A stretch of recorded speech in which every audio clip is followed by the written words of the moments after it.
kulanti wacan oo wanaagsan saaxiibayaal meel kasta adduunka joogtaan halkaad nagala socotaan waa channelka Fandor Media oo aalad soo gudbiya barnaamijyo xiiso leh kasooyin jecel iyo wararkii ugu dambeysay ee social media la isla mariyay maanta barnaamij fiican ku soo qaadanayna fanaanadii caanka ahayd ee Farxi Kabayar ayaa ka hadashay heshiiska ay gaareen Khadra Salimo iyo Hodan Cabdiraxmaan intaan u guda galin barnaamijkeena fadlan walaal macaan hadda ku cusubtahay channelkan subscribe saaro gambaleelkana furo si kugu soo dhacaan waxyaalaan soo gelin markasta haddaad hornool joogtaan muuqaalkan like saar like waa noo dhiirigelin una sii shargalay asxaabtaada aan u guda galin barnaamijkeena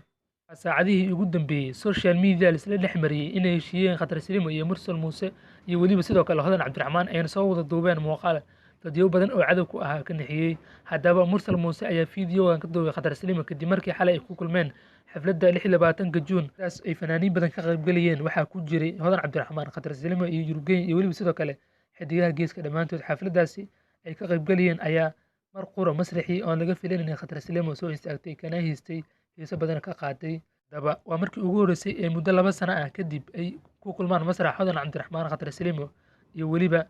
Mursal Muuse go'aankan iyo fiidiyogan ay soo duubeen ayaa dad badan farxad geliyay soona dhaweeyeen heshiiskan ay wada gaareen Khadra Salimo iyo Hodan Cabdiraxmaan iyo sidoo kale waliba Mursal Muuse daba heshiiskan ay wada gaareen Hodan Cabdiraxmaan iyo Khadra Salimo waxaa soo dhaweeyay oo si weyn u hadal hayay fanaanadii caanka ahayd ee Farxi Kabayar waxayna barta ku leedahay Facebook soo dhigtay post ay ugu hambalyeynaysa Mursal Muuse waxayna tiri waxaan kugu dhiirigelinayaa sida geesinimada leh iyo go'aanka geesinimada leh aad qaadatay kadib markii aad isu keentay labadan gabdhood oo wax dagaalana uusan ka dhexin markii hore balse bulshadu ay isku xama jirtay inuu xurguf ka dhaxayso waan kugu dhiirigelinayaa go'aanka geesinimada leh aad qaadatay Mursal waa sida ay qoraalka ku sheegtay qoraal ay soo dhigtay barta ku leedahay Facebook Farxi Kabayar ayaa si weyn u taageeri jirtay Khadra Salimo kadib markii saaxiibo dhow ay ahaayeen Farxi Kabayar iyo Khadra Salimo aadna u soo dhaweey jirtay daba Farxi Kabayar oo ah qof runta aan la gamban ayaa runta u sheegtay Mursal Muuse waxayna tiri Mursalo waxa aad qaadatay go'aan geesinimo leh oo muddo badan laga sugayay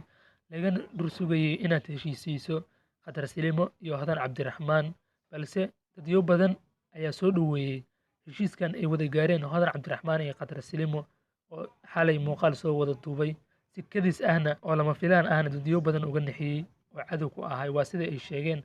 Mursal Muuse iyo Khadra Salimo iyo waliba Hodan Cabdiraxmaan Khadra Salimo oo ahayd fanaanada ugu taageeraha badan dhanka hablaha ayaa taageerayaasheedii faraha badnaa waxa ay soo dhaweeyeen heshiiskan ay la gaartay Mursal Muuse iyo Hodan Cabdiraxmaan sidoo kalena waxay ku dhiirigeliyeen inay halkaas ka sii wada dadaalkeeda Khadra Salimo ayaa dib ugu laabatay kooxdii hore ay ka tirsanaa jirtay ee xidigaha geeska waxayna xalay masrax kale heesaysay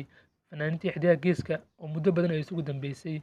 haddana waxaa la filayaa inay heeso soo wada qaadaan kooxda xidigaha geeska taasi dib ugu laabatay Khadra Salimo muddo badan ay ka tirsaneen ilaa iyo dhowr sano ah muddana ay ugu dambeysay ilaa 2018 ay ugu dambeysay in kooxdan masrax kale heesto kooxdan xidigaha geeska halkaad nagala socotaan saaxiibayaal waa channelka Fandor Media oo aalad soo gudbiya wixii cusub iyo barnaamijyo kale oo xiiso leh qisooyin jecel iyo waxyaalihii ugu dambeysay ee social media isla mariyay